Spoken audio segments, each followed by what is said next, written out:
Penso che sia una iniziativa encomiabile.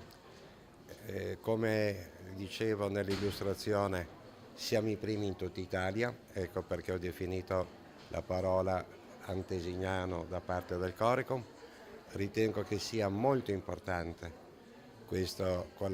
collaborazione, questa cooperazione con il mondo delle opportunità, perché possono essere valorizzati i diritti fondamentali della persona e soprattutto combattere quelli che sono gli atti di rappresentazioni lesive della dignità della donna, di violenza nei confronti della donna, e poter provvedere nel ruolo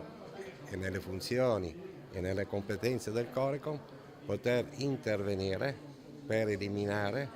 per imporre il divieto a determinate rappresentazioni che si manifestano come prettamente lesive della dignità della donna. Abbiamo svolto questa ricerca che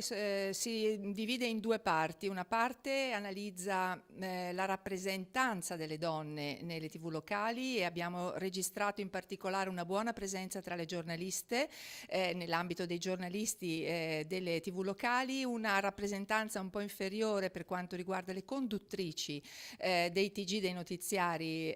locali, e una rappresentanza ancora più risicata per quanto concerne invece gli organi di direzione delle TV locali. Per quanto concerne invece la rappresentazione delle donne nei contenuti delle notizie e dei TG locali, abbiamo, come dire, una buona rappresentazione, una buona visibilità delle donne, ma purtroppo questa visibilità molto spesso è legata a fatti di violenza e quindi a notizie che vedono la donna come vittima di violenza o di discriminazione. Io credo che gli strumenti essenziali